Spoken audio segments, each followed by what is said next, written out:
Арбаңыздар төз эфирде жаңылыктардын кечки толукталган чыгарылышы. Алгач алдыда чыгарылышыбыздын кыскача түрмөгү. Кыргызстан менен Бириккен Улуттар уюмунун кызматташып жатканына 30 жыл. Бүгүн Садыр Жапаровго уюмдун координатору куттуктоо катын жиберип, Акылбек Жапаров уюмдун жыйынына катышты. 5-канал жана Пирамида телеканалдарын сатууга мүмкүнчүлүк бар. Бүгүн жогорку кеңеште телекомпаниялардын алкагында талкуу болду. Тазалыкты сактап, бак-тарак гүл эгиңиз. Ош шаарын жашылдандыруу жана көрктөндүрүү үчүн 3 айлык жарыяланды. 52 жылдан бери гүл эккен багбан. Жаз мезгилинин алгачкы айында жугазын гүлү менен дүкөндөрдү камсыздоонун аракетинде.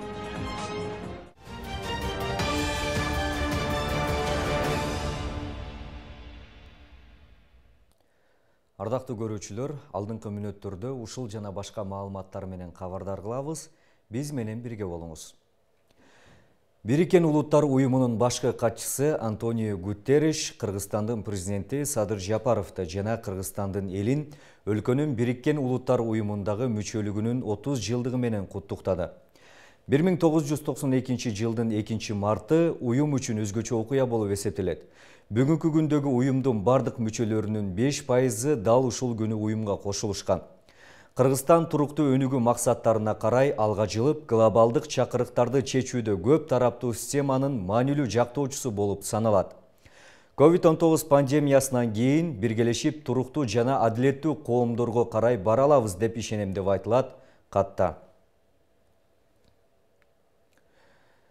Кыргызстан жана Бириккен Улуттар уюму 30 жыл бою туруктуу өнүгүүнүн көптөгөн багыттары боюнча жемиштүү кызматташууда.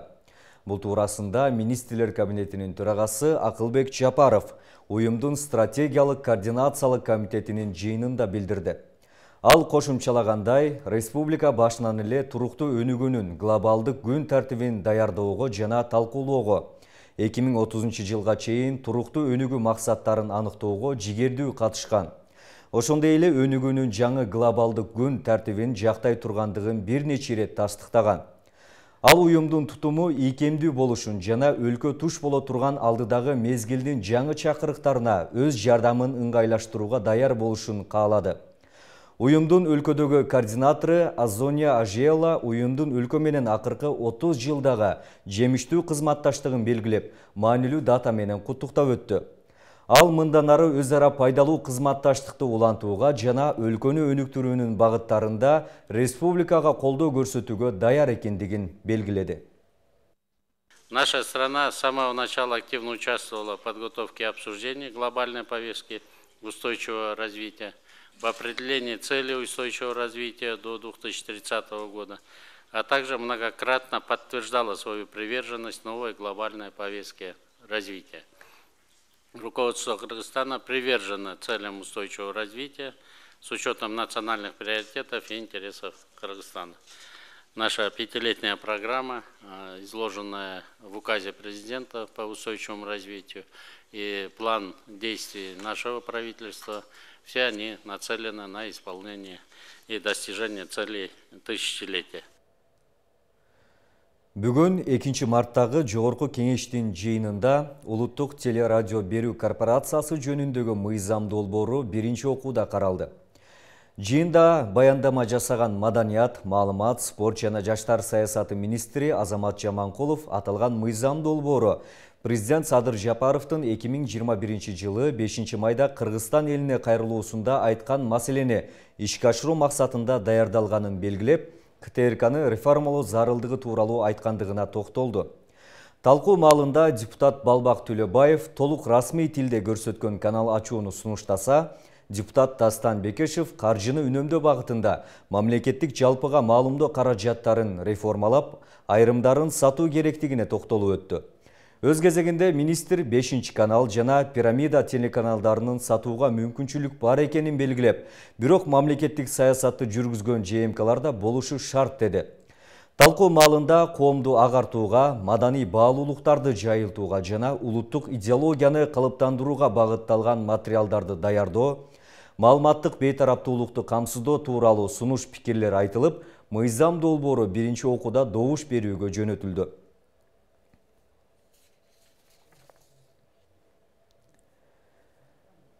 Кыргызстанда доллардын курсу кайрадан өстү. Бир жума мурун америкалык валюта өлкөдө 84,9 сом эле. Азыр 95 сомго чейин жетип жатат.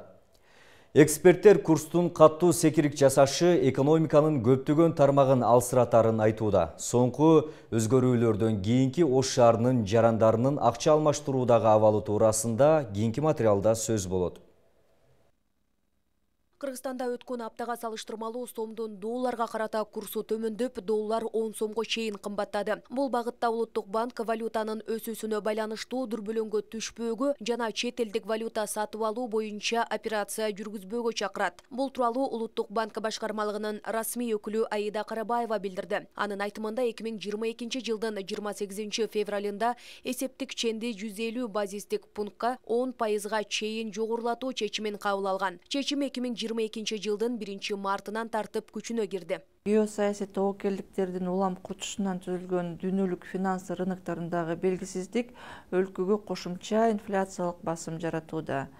Финансы кредит уюмдарынын запастарынын көлөмү жетиштүү.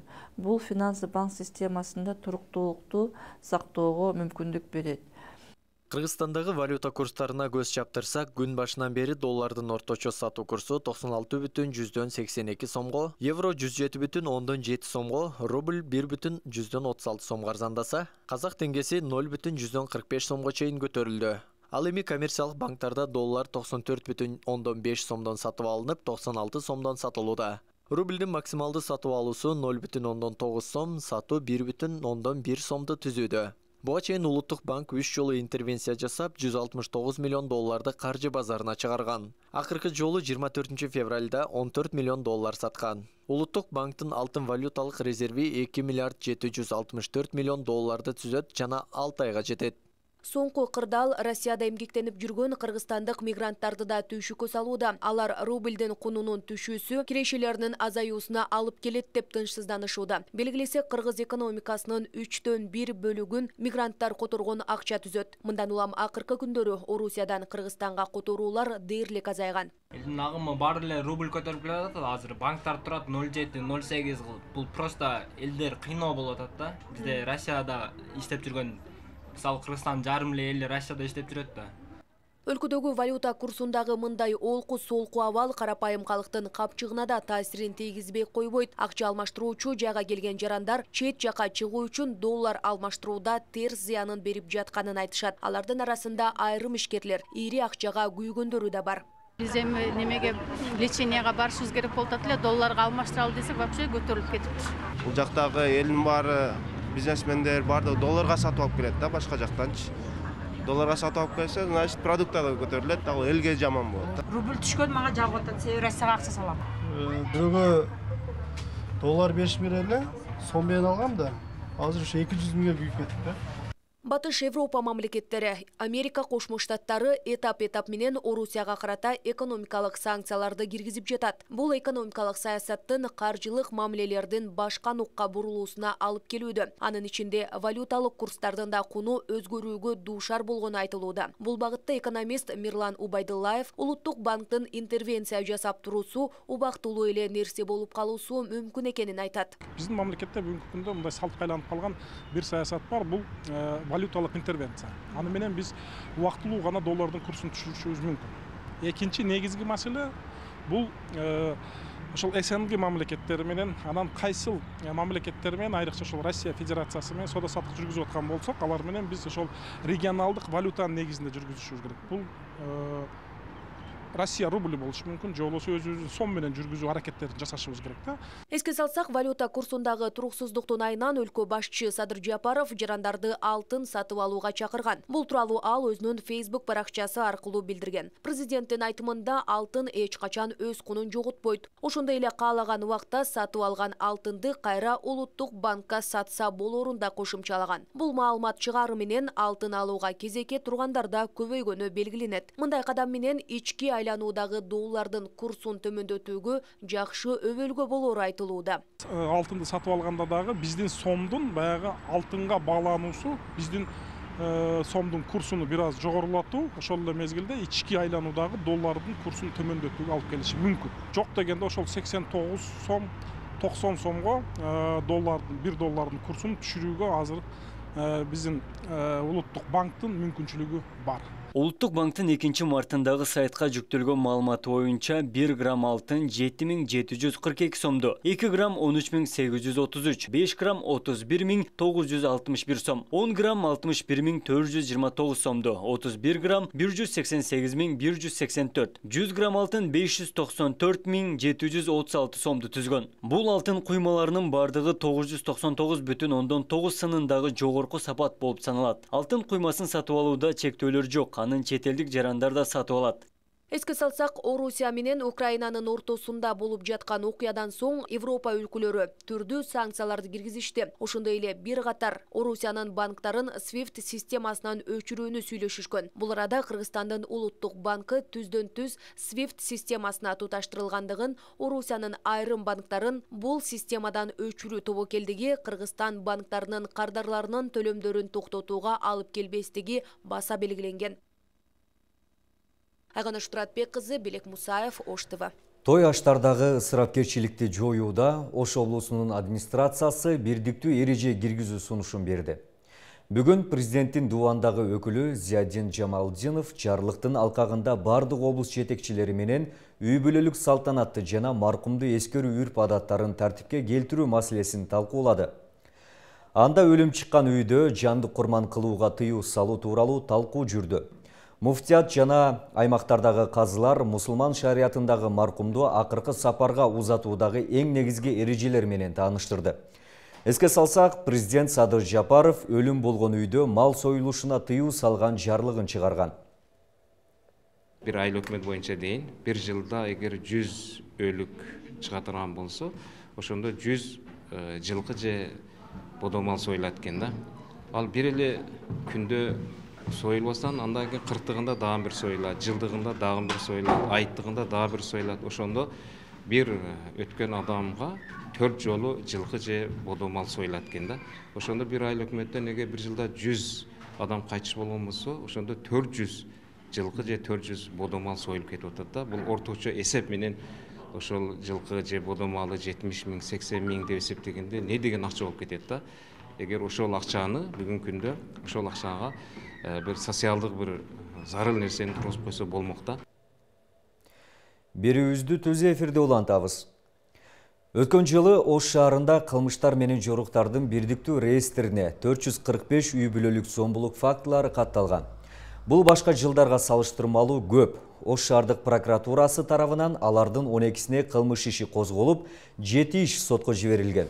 Ал эми 5-не сотко чейинки териштирүү иштери жүргүзүлүп, чечилген үй бүлөлүк зомбулук фактысы 99% аялдарга же жаш өспүрүмдөргө карата болот.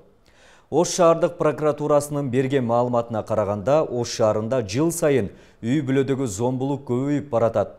Алардын алдын алуу жана санын азайтуу боюнча бул багытта иш алып барган бардык тармактар менен сүйлөшүүлөр жүрүүдө. Үй бүлөлүк зомбулук боюнча 18 тармак иш алып барат. Все обращения по фактам семейного насилия. Үй бүлөлүк зомбулук боюнча келип түшкөн арыздарды алгач ички иштер органдары текшерет. Алар окуяны териштирип, сотко чейинки иштерди да алып барат. Ош шаардык прокуратурасы тарабынан бир жылда катталган 445 фактынын 7-өө сотко жиберилген. Ал эми 5 иш териштирилип кыскартылган. Үй бүлөлүк зомбулук жылдан жылга көбөйүп бара жатат. Бул маселе боюнча шаардык мэрия социалдык өнүгүү башкармалыгы менен алдын алуу иштери жүрүп жатат. По пресечению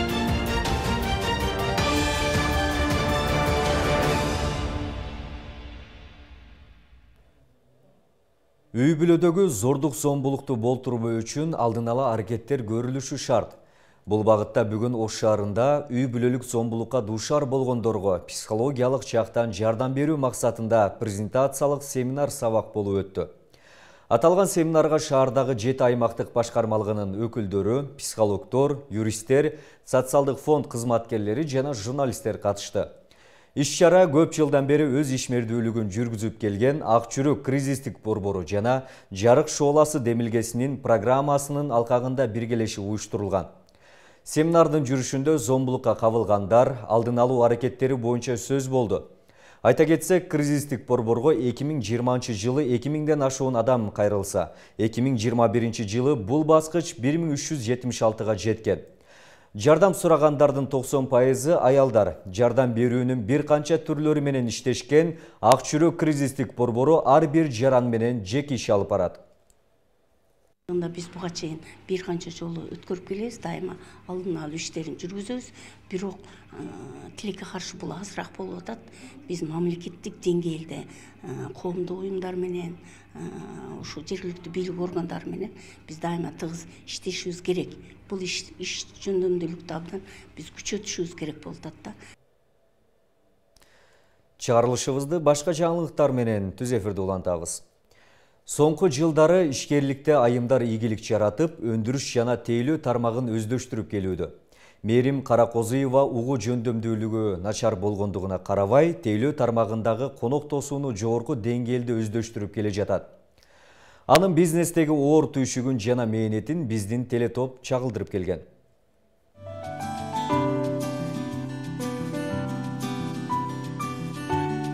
Прогноз боюнча акчанын 3/1 дагы жок эле, аз эле. Анан калуу күч эле.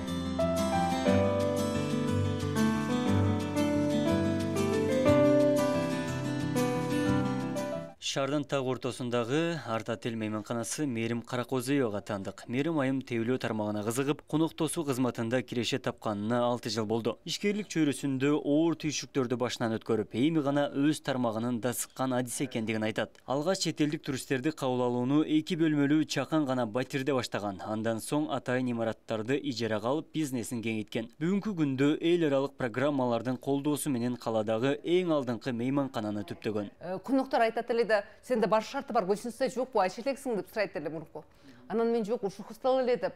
Анан бирок өзүм оюмда ойлоп жүрчүмүн, ушундай шарты менен гостиница айтсам деп. Каражатка бар такалат. Ошон үчүн кичине иштеп, анан отур бир нерсени алып, кичине иштеп, отур бир этап менен бүтүрүп келе жатабыз.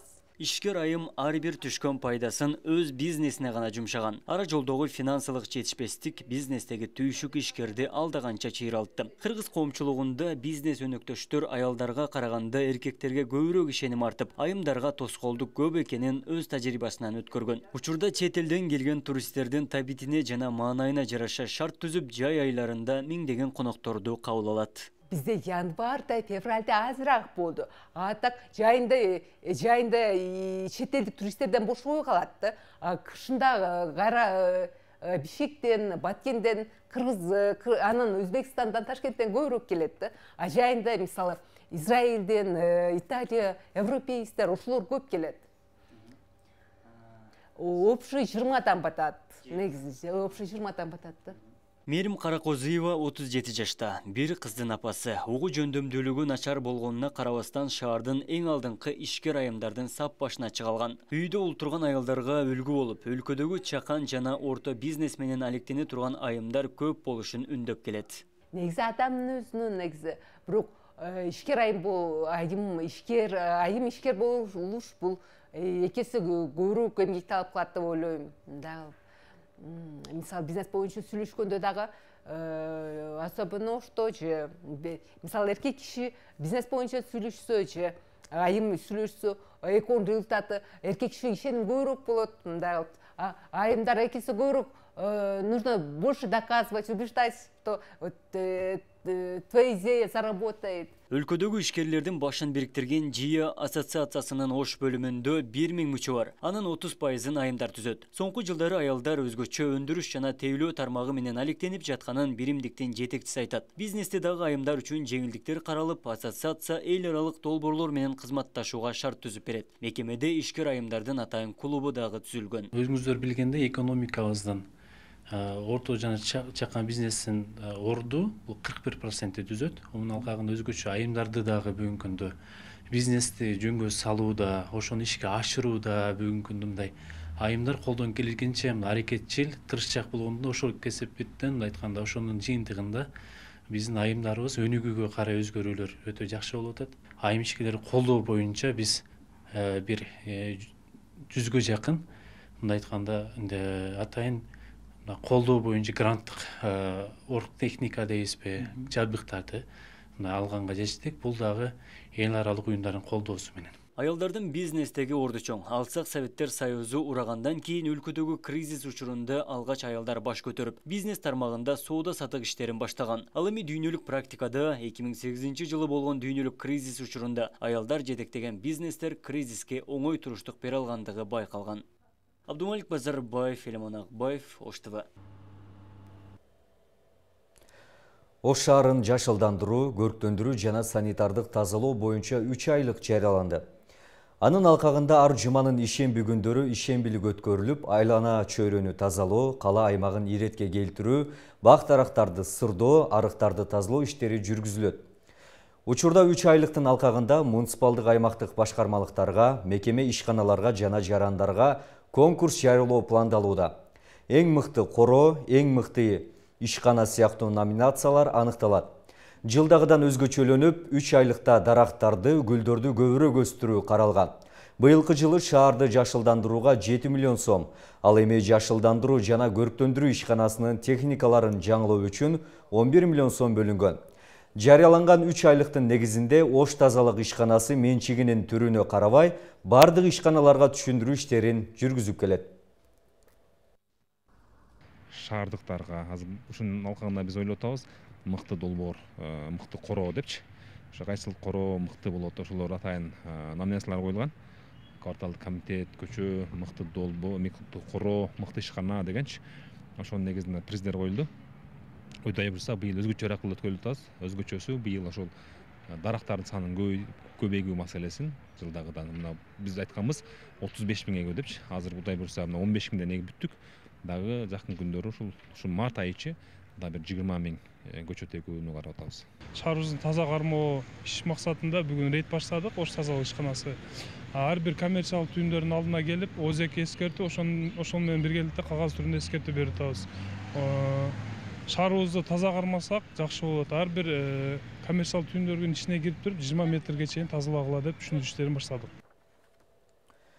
Гүл өстүргөн багбан. Жаз айегелери менен айымдардын эл аралык майрамына карата жоогазын өстүргөн Ош шаарында Ибрагим аттуу багбан бар. Багбандын 3 ай мурун экен жоогазындары гүл ачып, майрамга карата сатка чыгуу алдында турат. Өзгөчө гүлдөрдүн өстүрүү түйшүгү менен биздин телетоп таанышып келди.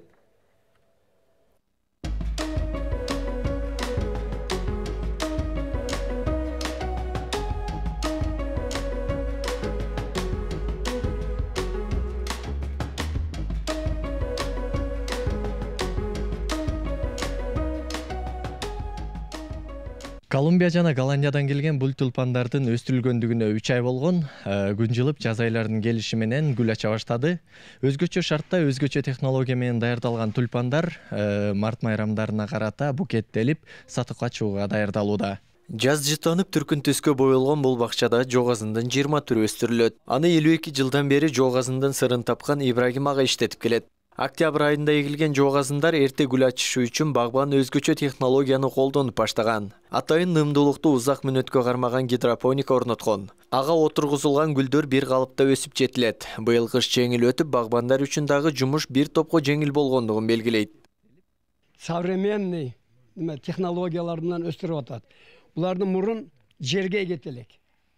Азыр карайлар мана гидропоника. Көрүп атасыңбы? Көргөдүң гидропоникада мана өстүрүп боям хаммасы качественный немени растворду алмаштырып турабыз ар 2 күн 3 күндө. Калий, кальций, азот ар кыл немелерди беребиз. Ибрагим мырза жоогазын уругун Колумбия жана Голландия өлкөлөрүнөн алып келип, сортторун жыл сайын жаңыртып турат. Анткени гүлдүн пияз сымал тамырчасы гүл ачкандан кийин кесилип, жараксыз абалга келет. Жумуш негизинен майрам күндөрү кызыктуу жүрөрүн белгилейт. Учурда 10 кызматкер гүлдөрдү бакчадан үзүп, жаз майрамдарына карата дүкөнгө чыгаруунун аракетинде. Согонун алып келип, эгип, тюльпан кесебиз. Түшүндүңүлөрбү? Астынан кесип, товарный вид болсун. Обязательно бою, түсү, бутону. Şundan keyin haligi soğanın жаңыдан ekse, уже narigi жылга mayda bolot. Уже teplitsaga ösüyt. No talada öse beret. Eşikte eksem bola beret soğanın. Багбан гүлдөргө өзгөчө камкордук талап кылынарын белгилеп, адамдарга назиктикти жана аарулукту тартуулап, ар кандай оорулардын алдын аларын да кошумчалады. Ибрагим мырза учурда 84 жашка чыкса да картайганынан жазбай 9 уулу менен биргеликте бир нече күнөзкана иштетип келет. Гүлдөр өлкөнүн бардык аймагындагы дүкөндөрдү камсыздайт. Ошондой эле Ош облустунун региондоруна да жиберилет. Учурда анын күнөзканаларында гүлдүн 30-дан ашын түрү эгилген. Өзгөчө өлкөдө жок хризантема гүлү да дал ушул жерде гана бар. Муну мана неме кылып, чтобы хороший урожай получить, немелерин тичине веткаларын алып таштайт мана, көрдүңөрбү? Мана бирден калыш керек мана. Эң главный мана. Ибрагим мырза алгач өзүнүн жетекчисинин коросуна жоогазын эгүү менен бул тармакка кызыгуусу арткандыгын айтат. Учурда ак эмгек менен каражат таап, өз жумушун сыймыктануу менен аткарып келе жатат. Исхак Торатбеков, Кайбыл Лавазбек уулу, Ош ТВ.